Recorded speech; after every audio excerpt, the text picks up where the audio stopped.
Ako po si Binibining Jezebel Averly. Ngayong araw, makakasama natin si Binibining Renarin Burazon at si Ginoong Du Emmanuel Esta. Siya ay isang registered nurse, certified nephrology nurse, at emergency medical technician. So, narito kami upang magdagdag ng isang interview patungkol sa mga isyong kanilang kinakaharap sa paggamit ng wika, lalo-lalo na sa kanilang larangan. So, ano sir, ano pong pangalan mo? Ako nga po pala si Louie Manuel M. Esta, isang registered nurse. At the same time po, ako po ay isang dialysis nurse. And at the same time, certified nurse nephrologist. And kasalukuyan, ako ay nagtatrabaho bilang emergency medical technician dito sa aming munisipalidad, dito sa bayan ng Bulag. Yes, ma'am? So, may katanungan ka pa ba? Yun lang po. Okay. So, ito na po ang mga aming katanungan po. So, ano ang iyong personal na karanasan sa paggamit ng wika sa iyong profesyon bilang isang nurse? So, ang paggamit ng wika bilang isang nurse ay isang napakalagang bagay. Kasi, ito ang tinatawag namin make or break. No? Ito ang isang challenge ng komunikasyon kung saan i-relay namin o sinasabi namin sa aming mga pasyente ang nais na ipasabi ng kanilang doktor or naming mga nasa healthcare profession para sa ikabubuti ng mga pasyente or ng aming kliyente. So, ito po. Paano mo ginagamit ang iyong wika sa pang-araw-araw na pagtatrabaho bilang isang nurse? So, kami po pala is nasa larangan ng medical allied professional. So, meaning, lahat ng nasa medical field, maging nurse, maging physical therapist, maging midwife, maging doktor, dentista, or kahit anong profesyon, basta nasa larangan ng kalusugan, kami ay may isang lingwahe. At ito ang medical language. So, kung maririnig mo kami, iisa lang ang aming lingwahe. Iisa lang ang aming ginagamit na terminolohiya. So, mag-umpisa kahit nasa Bicol ka at ikaw ay gumagamit ng Pinconada o ikaw ay nasa Laga na gumagamit ng Bicol Naga, makarating naman sa Estados Unidos, sa Bretanya, or kahit nasa gitnang silangan, iisa lamang ang aming lingwahe. Ito ay ang medical language.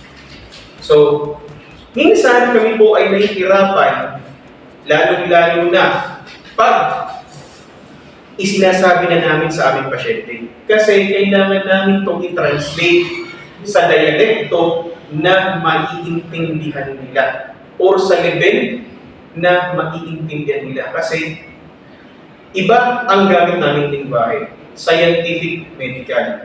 So sino nga ba naman ang mag-aakala at makakaalam ng salitang supine, anterior, posterior, kundi kami lang naman ang mga sa medical field. So isasabi namin sa pasyente, supine, patient, supine po. Hindi siya namin sasabihin na gano'n. Ang sasabihin namin sa kanya, patient, mahiga ka po sa iyong likod. So sa ganyang pamamaraan, mapapasunod mo siya sa nais mo ipagawa sa kanya. Kailangan mo lang intindihin, isa-isip kung ano yung lingwahe na katumbas ng sinasabi mo sa dialekto na maiintindihan niya ng simple. Ano ang mga hamon ng iyong pinakaharap sa paggamit ng wika sa pakikipag-ugnayan sa mga pasyente? Una, kung ikaw ay isang nurse, napakarami. Pero dun sa dami yun, ginawa ko lang dalawa. Una, language barrier na tinatawag. Yun na nga yung dinidiscuss ko kanina. Kasi kailangan mong isali from medical language or medical na terminolohiya papunta sa local or layman's language. Sunod na hamon sa aming mga nasa medical allied profession is paano mo kukumbinsin si pasyente na sumunod. Halimbawa nito ay ang pag-inom niya ng gamot. Kasi karamihan po dito sa atin is umukay-ukay lang yung pakaramdam, titigil ka agad yan sa pag-inom ng gamot. So, paano mo siya may instructional o magbibigyan ng gabay na ikaw ay dapat sumunod sa akin para sa iyong ikabubuti. So, sa dami-dami ng mga problema, yung dalawang yan ang pinaka-challenging sa aming nasa medical field. Kasi karamihan ngayon, nagsiself-medicate na. Bumalik lang ng konti, tama na. So, hindi siya dapat gano'n. Pag sinabi po ng kanilang doktor na 7 days, kailangan nyo silang makumbinse na 7 days talaga dapat ang inumin ng gamot. Okay? So ito po ang three pong katanungan. Paano mo pinapaliwanag ang mga medical na termino sa paraan na maintindihan ko ng mga pasyente? Actually, nung baguhan pa lamang akong nurse, ito ang pinaka-challenge sa akin. Siyempre, fresh ka galing paaralan. Fresh ka sa mga kaalaman na tinuro ng yung paaralan. So, hindi ka pa exposed dun sa mga local na lingwahe kung paano mo papalitan yung nalalaman mo dun sa dialekto na alam niya. So, napakalaking bagay na kung ang magiging kausap mo is taga dito din sa lugar mo. Kasi kukunti lang yung pagiging translation or kunti lang yung magiging deviation. So minsan, itinuturo ko na lang kung aling parte ng katawan, paano mo siya ipukumbinse at paano mo siya dapat i-deliver sa pasyente to the extent again na dapat maintindihan niya. Na dapat pagtapos ng inyong pag-uusap, dapat klarado-klarado ang pagkabigay mo sa kanya ng instruction. Okay? To the extent na sinusulat na lang po namin sa kanilang mga reseta, ilang beses kada araw ba ito inumin o dapat inumin? Sa loob ba na dapat ng ilang araw? Kasi bibigay po yun ng doktor, ang tagubilin ng mga ganyan, ang nakalagay dyan, PID, 3 times a day. Sa tingin mo po, kung yun ang mga nakalagay doon, maintindihan po kaya yun ng isang karaniwan na mamamayan? Sa palagay ko po ay hindi. So, kailangan mo pa rin siyang kausapin, naginang, ito po yung iinumin. Sa oras po ng alas 8 ng umaga at oras na alas 8 ng gabi. So, kahit kinausap mo siya, ilagay mo pa rin sa papel para hindi siya makalimutan. So, pinaka talaga minsan na nagiging hadlang sa isang pag-usap ay ang language barrier.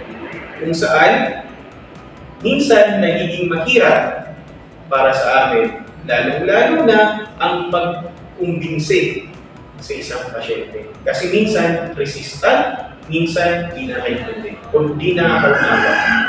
Okay? May katanungan ka pa po ba, ma'am? Ito na po ang susunod na si binibiling injection. So, panglimang katanungan po, sir. Ano ang iyong paraan na ginagamit upang maipahayag ng maayos ang mga impormasyon at mga instruksyon sa mga pasyente? Okay, magandang katanungan po yan, ma'am. So ako, dumidepende ako kung ano ang kausap ko. Sa 6 years ko pong experience, or bilang isang nurse, ina-adjust ko kung depende ito sa kausap ko. Kung halimbawa, Katagalugan ang aking kausap, ako po ay nagtatagalog, and at the same time, gumagamit ako ng lokal na lingwahe, hindi medical terms. So kung ang kausap ko naman ay taga Bicol Naga, syempre, ang dila ko, Bicol Naga man. Tanghalin kami magkaintindihan. Ngunyan naman, kung ang kaulay ko, ringkulada naman, so taadi, bigbago naman niya tono karira ko. So, kay pun mo sa nang bago-bagoon, ya pag bisara mo, pag-shift mo, para magkaunawaan kayo ng iyong kausap. Okay? Kasi, sabi mo kanina, language barrier is sometimes difficult to adjust. No? Difficult to adjust kasi Hindi lahat nakaintindi ng Tagalog, hindi lahat nakaintindi ng Bicol Naga, hindi lahat nakaintindi ng Rinconada. So, i-assess mo kung sino kausap mo, kung ano ang gamit niyang dialect. Sige, ma'am. So, pang-ano naman po, sir? Paano mo tinutugunan ang mga barrier sa wika tulad ng pagkakaiba ng wika at kultura ng mga pasyente? Okay. Isa sa mga kurso or isa sa mga subject na kinuha namin nung kami college is socio-anthropology. Okay? May kurso rin ba kayo, may subject din ba kayo socio-anthropology? Okay. Sa socio-anthropology po kasi, itinuturo doon ang kultura o gawa-gawa ng isang lugar. Okay? So doon mo matututunan ano yung kultura ni Bula, ano yung kultura ni Iriga, ano yung kultura ng Naga, ano yung galawan ng mga tao doon, ano ang ginagawa nila pag may sakit sila. Halimbawa, yung mga nasa Amerika, bibisita lang yan umaga. Pero ang mga Pilipino, kung makikita nyo, kahit yan mag-stay sa papag, kahit yan nasa maliit ng nahigaan, basta mabantayan na nila ang kanilang kamag-anak. Okay? So ibalik natin dun sa tanong mo. Itanong mo nga ulit. Paano mo po tinutugunan ang mga barrier sa wika tulad ng pagkakaiba ng wika at kultura ng mga pasyente? So, tulad ng sinabi ko kanina, kailangan ko lang pag-aralan kung ano ang ethnicity, ano ang kanilang kultura. Kaya di ba kanina, isinalaysay po ang socio-anthropology. Kasi doon mo po mauunawaan bakit ito ang kanilang ginagawa. Pag naunawaan mo po kasi sila, ma'am, ano yung paniniwala nila, ano ang kultura nila, or ano ang nasa loob nila, mapapadali ang pagbibigay mo sa kanila ng instruction. Kasi ikaw mismo pag nakita mo, ay, oo nga pala, yan ang ginagawa nila, yan ang ritual din nila. So at the same time, alam mo kung anong nangyayari doon, anong ginagawa nila. Pero pag nakita mong ito ay taliwas doon sa itinuro sa iyo sa medical, doon mo lang sasawayin na, ma'am, sir, yung ginagawa niyo po, mali na. Pero pag nakita niyo naman na hindi naman siya nakasagabal o wala naman siya magiging epektong masama sa pasyente, then gawin mo. Ipagawa mo lang sa pantay. May bawan niya, yung mga pagdarasal, kung ano-ano mga ritual, iyan mo lang para naman yung sikagagain ng pasyente.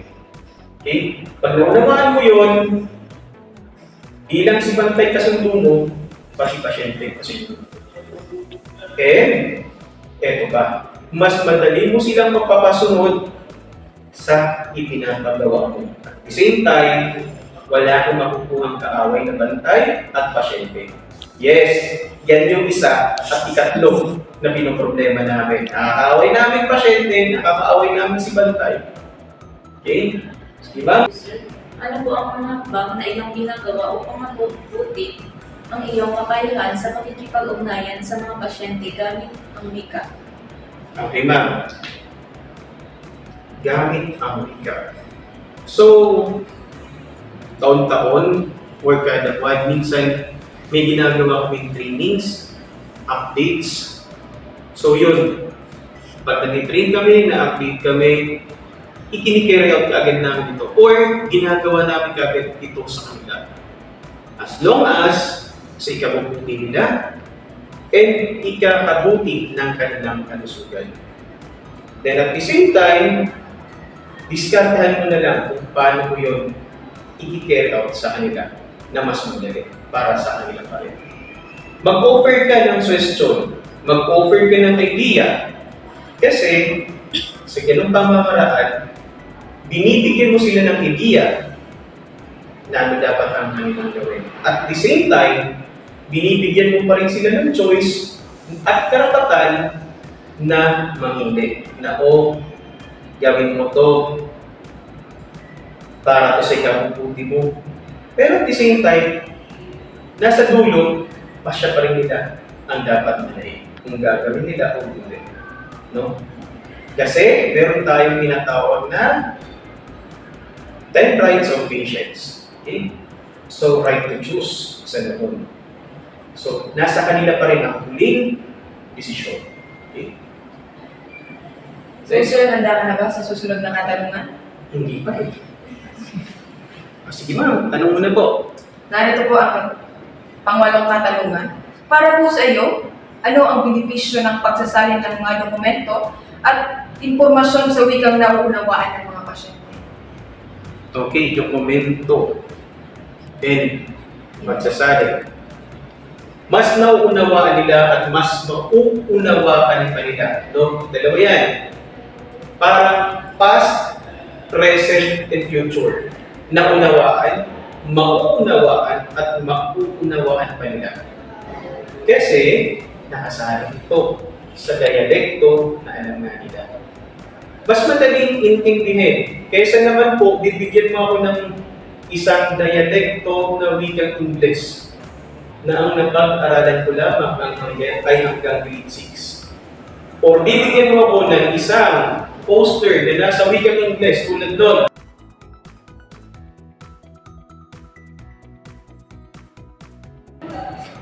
Pero tayo ay nasa hindi barangay. Okay? Mas maganda kung nakasalin na ito sa lokal na dialect. So kami dito sa MDRR, ang ginagawa namin, meron po kami mga ganyang poster na kung saan nakasalin siya sa tatlong lingwahe. Una, wikang Ingles. Pangalawa, Tagalog. At pangtulong, Bicol. Tangaling, para mayas kita makaintindi siguro sa lingwaheng tinatawag. Pero may suggestion pa rin niya kami niyan na paggawa pa rin kami ng rinconada. Okay? So, ang siyam na katanungan, sir. Paano mo po matutugunan ang mga pagkakamali sa pagsalin ng mga termino sa iba't ibang wika? Okay. Learning is a two-way process. Kung sa oo, aminin natin. Minsan, trial and error ang nangyayari. Pero, siguro kung ikaw ay nagkamali, learn from your mistakes.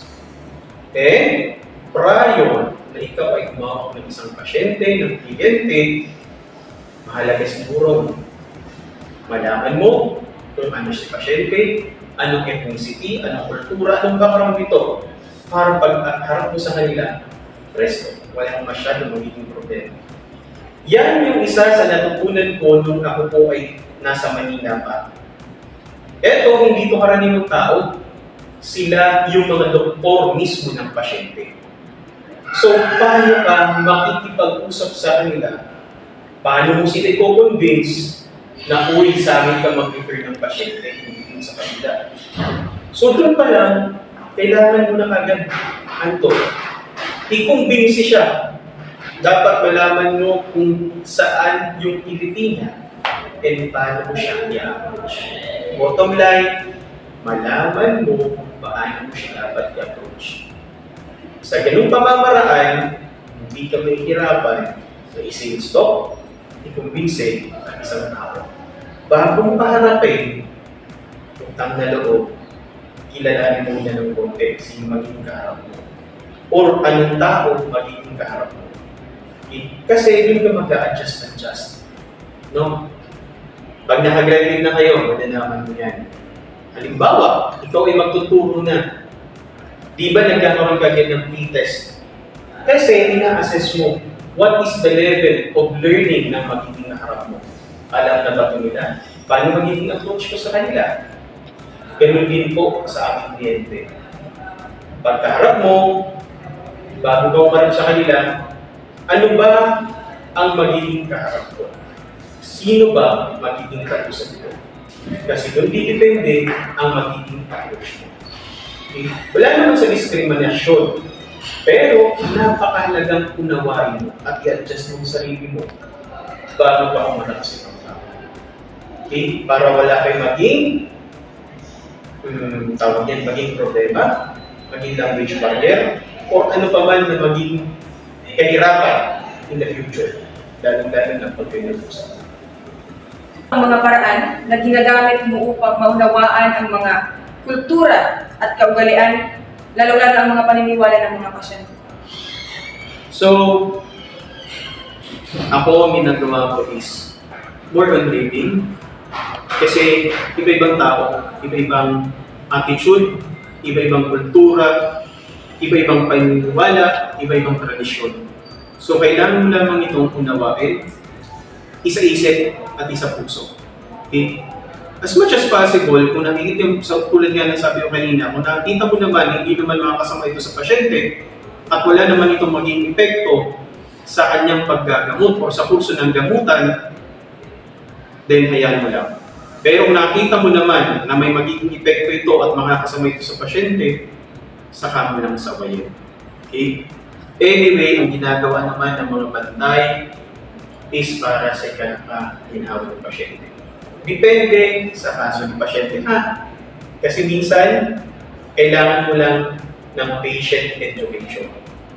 Kasi, aminin na natin na may mga bagay-bagay na hindi rin nila alam. Okay? So, huwag kalimutang mag-assess. Okay? Assess in the sense of questioning. Assess in the form of observation. Pag naobserbahan mo, nakausap mo sila through interview, yan. Tapos ka nang mag-assess. Ano yung mali? Ano kaya ang magiging possible consequences? Ano kaya ang possible solutions na in the end, parehas kayo magkakaroon ng win-win solution? So, maraming salamat po sir sa iyong mga napakagandang sagot.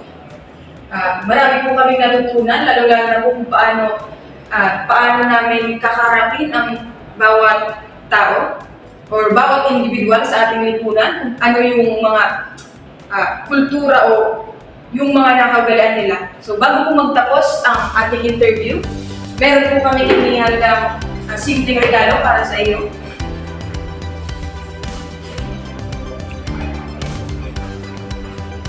So, ang simpleng handog ng aming grupo. Thank you po. So maraming salamat sir.